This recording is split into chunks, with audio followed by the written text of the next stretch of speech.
जय हिंद दोस्तों। मैं विकास भारद्वाज एक बार फिर आप सभी का मेरे इस वीडियो में स्वागत करता हूं।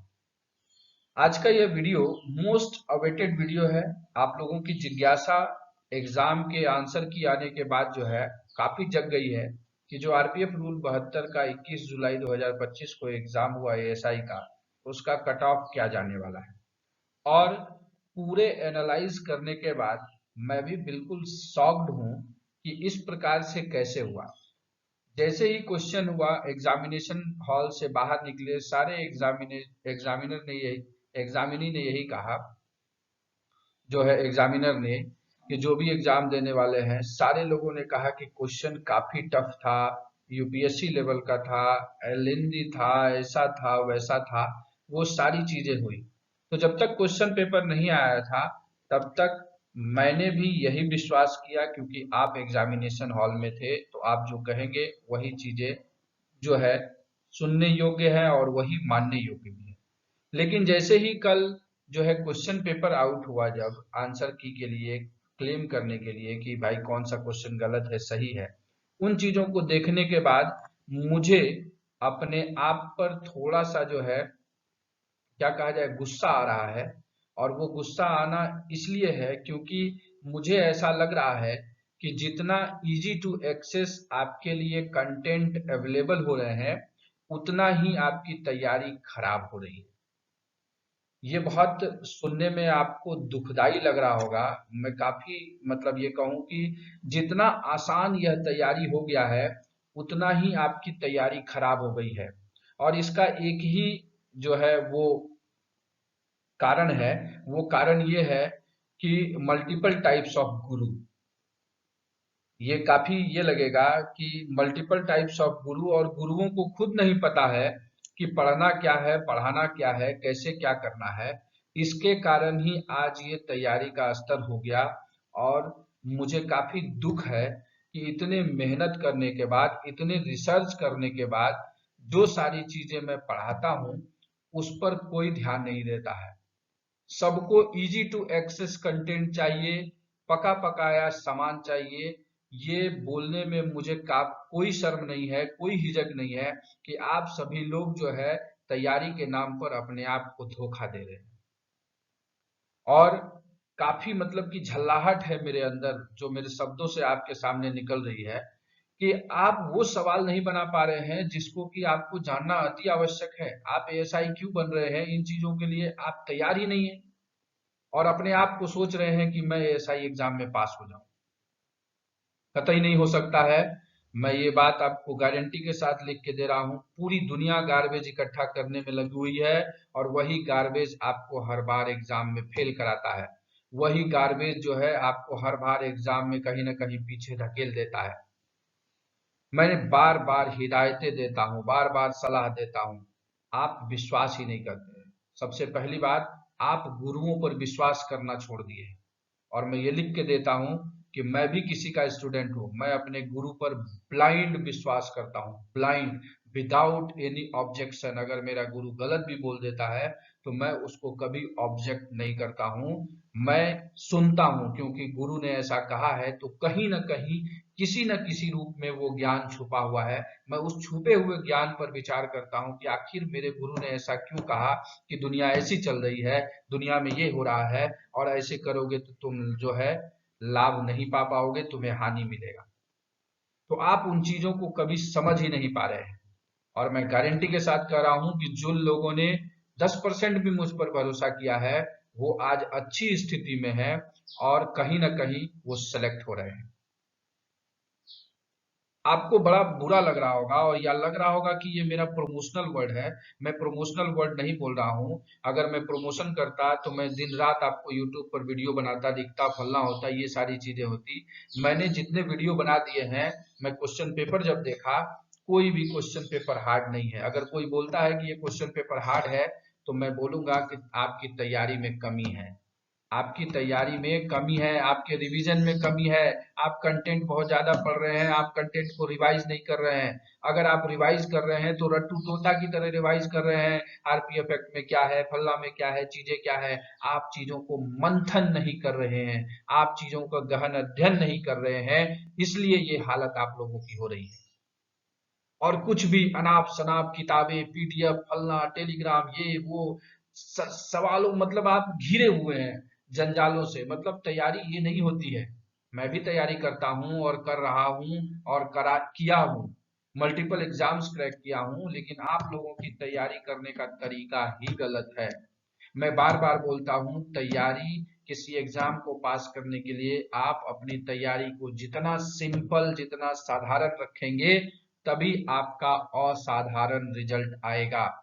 इस दुनिया में जितने भी असाधारण काम हुए हैं, वो कहीं ना कहीं साधारण तरीके से किए गए हैं, और उस साधारण तरीके में ही रिजल्ट असाधारण आता है। आप बहुत सारे जो है उदाहरण को लेकर के देख लीजिए, तब आपको पता चलेगा कि किसी ने कोई बहुत बड़ा तीर नहीं मारा है। एक सिंपल सी चीजों को एक सिस्टमेटिक वे में दुनिया के सामने लाया, और जब दुनिया के सामने उस सिस्टमेटिक वे में आया, तो दुनिया को एक अनएक्सपेक्टेड रिजल्ट मिला, और ये कहा गया कि इस व्यक्ति ने दुनिया में परिवर्तन कर दिया। और आप अपनी तैयारी को कितना हेजी कर दिए हैं, किस प्रकार से कर दिए हैं। मैं कहूं तो काफी मुझे झल्लाहट हुई, मुझे रात भर नींद नहीं आई है इस चीज को सोच करके कि लोग वो सवाल भी गलत कर रहे हैं जिसे मैंने एक दिन पहले पढ़ाया है। लोग वो सवाल भी गलत कर दे रहे हैं जिसके लिए मैं 2 साल पहले ही बोल दिया कि ये सवाल आपके एग्जाम में दिखने वाला है। फिर भी आपको लगता है कि ये वो। आप दूसरों की बुराई करना बंद कर दीजिए कि वो अच्छा, ये खराब, दुनिया में सब खराब है। मैं भी बताऊं, मेरे नजरिए से दुनिया पूरी खराब है, लेकिन मेरी नजरिए से दुनिया नहीं चलती है, नहीं चलती है, नहीं चलती है। दुनिया अपने हिसाब से चलती है, अपने हिसाब से चलेगी, आपके हिसाब से कुछ नहीं चलेगी। आपको अपना नजरिया बदलना होगा। मैं बार बार हमेशा कहता हूं, कंटेंट वही पढ़िए जो रेलिवेंट है, कंटेंट वही पढ़िए जो आपको एएसआई एग्जाम पास करने के बाद भी आपको जो है साथ देगा। क्वेश्चन पेपर एनालिसिस के बाद में मात्र 8 सवाल मुझे मिले हैं। 80 में 8 सवाल मुझे ऐसे मिले हैं जो मैंने नहीं पढ़ाए हैं, और जो कहीं ना कहीं जो है इसलिए पूछे गए हैं ताकि कुछ लोग उसको अटेम्प्ट करें और गलत हो जाए। और 72 सवाल ऐसे हैं जिसको कि आसानी से आप बना सकते हैं, आसानी से बना सकते हैं। मैं बोल रहा हूं, फिर से रिपीट कर रहा हूं, आसानी से आप 72 सवाल सही कर सकते हैं। लेकिन फिर भी मान लिया आपने 72 बना लिया, और 72 में से आपका मान लें हम 10% जो ह्यूमन एरर होता है, तो भी 7 या 8 से ज्यादा गलत होने की कोई संभावना नहीं थी।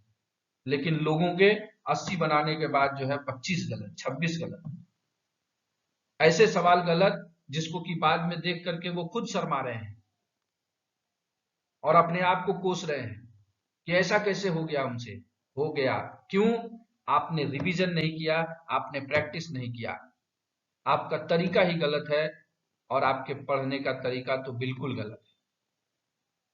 आप मेरे वीडियो सुनते हैं, मैं बार बार आपको बताता हूं कि वीडियो सुनने से कुछ नहीं होगा। मैं भी यूट्यूब पे वीडियो सुनता हूं, लेकिन अगर आप मुझे ऑफलाइन, अगर मेरे अगल बगल रह करके आप मुझे वॉच करेंगे, तो मैं अगर कोई भी वीडियो सुनता हूं तो मेरे पास कॉपी और पेन होता है। मैं 2 लाइन, 3 लाइन, 4 लाइन, 5 लाइन जो भी उस वीडियो से मिलता है मैं उसको लिख लेता हूँ। अनवांटेडली अगर वीडियो देखता हूँ, इवन यहाँ तक कि कोई लव स्टोरी की वीडियो भी देख लेता हूँ, या कुछ ऐसी चीजें देख लेता हूँ जो कि मेरे लिए मतलब पढ़ाई से नहीं है, लेकिन फिर भी वो वीडियो मुझे कहीं ना कहीं कुछ सीख दे रहा है, तो उससे एक लाइन भी अगर मिल रहा है कि जीवन में विश्वास जो है सबसे खतरनाक चीज है, तो वो भी मैं लिख लेता हूं। और आप हैं कि आपको लगता है कि सिर्फ वीडियो सुन करके नहीं। आप, ये प्रोसेस है, जब तक आप उस प्रोसेस को नहीं फॉलो करेंगे आपका सिलेक्शन नहीं होगा। आप, ये बात तय है। और फिर मैं बता रहा हूं, आप हमेशा बोलते हैं कि सर पीडीएफ दे दीजिए, किताब बता दीजिए, फलना दे दीजिए।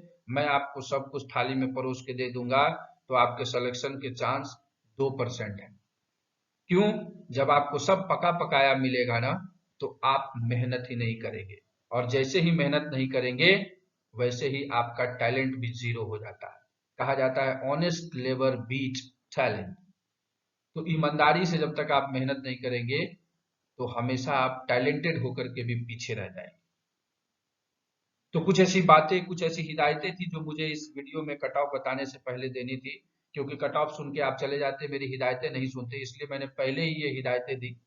अगर किसी को हमारे शब्दों से खेद पहुंचा हो तो मैं माफी चाहूंगा, लेकिन जो वास्तविकता थी वो बोलना, वो आईना दिखाना एक गुरु का काम होता है, एक मेंटोर का काम होता है। मेरा मेंटोर भी मुझे इसी प्रकार से आईना दिखाता है, और मैं भी आपको आईना दिखाना चाहता हूं, क्योंकि मैं आपके लिए एक मेंटोर की तरह काम करता हूं। मैं आपके दिमाग पर काम करता हूं, मैं आपके लिए सारी चीजों के लिए काम करता हूं, तो मुझे ये बोलने का भी हक है, इसलिए मैंने ये बोला। अब आते हैं इस एग्जाम के कट ऑफ पे। तो मैं बताऊं कि बड़े ही भारी मन से यह कहना पड़ रहा है कि बहुत जोनों में सीटें खाली रह जाएंगी आपके परफॉर्मेंस के कारण, लेकिन ऐसा नहीं होना चाहिए था। इसमें भी कसमोकस होना चाहिए था इसमें सिलेक्शन में, लेकिन बहुत जोनों में सीटें खाली रह जाएंगी क्योंकि लोग पास ही नहीं कर रहे हैं। जनरल वाले 48 ही नहीं ला पा रहे हैं, कैटेगरी वाले 40 ही नहीं ला पा रहे हैं।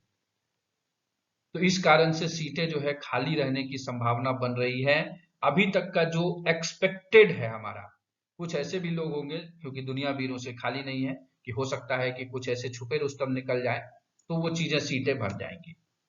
तो कट ऑफ क्या हो सकता है उस चीज पर हम लोग चलते हैं यहाँ पर। तो आप लोगों को इतने देर से इसी चीज का वेट था कि रूल 72 एएसआई का कट ऑफ कितना होगा। तो दो कैटेगरी में हमने इसे बांट दिया, जनरल और कैटेगरी में। जनरल में ओबीसी और ये जनरल आते हैं, कैटेगरी में जो एससी एसटी के कैंडिडेट हैं वो आते हैं। जनरल में मैंने दो भाग में किया है। एक वहां जहां पर 30 से ज्यादा सीटें हैं, 30 से ज्यादा सीटें हैं, तो वहां पर जो कट ऑफ है वो कट ऑफ 52 ± 2 जाने वाला है।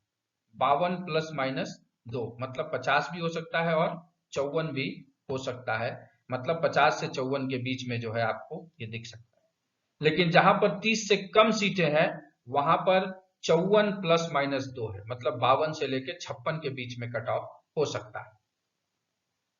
वहीं अगर कैटेगरी में आए तो सेम 30+ सीटें जहां पर है, वहां पर अगर कैटेगरी के स्टूडेंट है उनके लिए 40 से 44 के बीच में वो हो जाएंगे। जो लोग मतलब पास हो गए हैं उनका मैक्सिमम चांस है कि वो अपना लिस्ट में नाम पा जाएंगे। वहीं जहां 30 से कम सीटें हैं वहां पर जो है आपको 44 से 48 के बीच में जो है कैटेगरी का नंबर अगर आपका है, कैटेगरी में आप बिलोंग करते हैं, तो आपके सिलेक्शन हो सकते हैं। ये एक्सपेक्टेड कट ऑफ है। अभी तक के मेरे पूरे जितने लोगों ने मुझे फीडबैक दिया है उस फीडबैक के आधार पर है। बहुतों का मतलब पूरे भारत में 5000 लोगों ने, उससे ज्यादा लोगों ने इस एग्जाम को अटेम्प्ट किया है, उसमें से लमसम जो है 1200 लोगों के फीडबैक के बाद जो है मैं ये कट ऑफ पर पहुंच रहा हूं। क्योंकि मुझे पता है कि 5000 लोग अगर अटेम्प्ट किए हैं तो उसमें से 80% लोगों को मैं पहले ही छांट देता हूं, वो सिर्फ इसलिए टीए बनाने के लिए आते हैं। तो उस हिसाब से अगर मैं देखूं तो ये चीजें यहाँ पर बन रही है। अब बाकी देखते हैं। एक्सपेक्टेड कट ऑफ ये रहा, और जितने लोग इस बीच में आ रहे हैं वो अपने आप को थोड़ा बहुत अभी एंजॉय कर सकते हैं। बाकी जो है कमिटी जब एग्जाम रिजल्ट आउट होगा तो उसके बाद हम इन कट ऑफ को फिर से मिलाएंगे कि क्या मेरा जजमेंट सही था या फिर आपने मुझे गलत साबित किया। तो ये चीजों को लेकर के है। तो ये था आपका कट ऑफ, आप इस कट ऑफ को याद रखिए अपने दिमाग में। बाकी सारे लोग जो है अपना आंसर की जरूर मिला लीजिएगा। वीडियो के डिस्क्रिप्शन में हम आपको जो है लिंक दे देंगे आंसर की का, और उसमें आप अपना रोल नंबर और डेट ऑफ बर्थ पासवर्ड डालेंगे। अगर पासवर्ड चेंज कर रखा है तो आप चेंज पासवर्ड डालिएगा, फिर चेंज पासवर्ड भूल गए तो फॉरगेट पासवर्ड करके आप उसको खोल लीजिएगा। तो आशा करते हैं कि आपके लिए ये चीजें जो हमने हिदायतें, जो हमने सलाह दी है वो लाभदायक रहा होगा।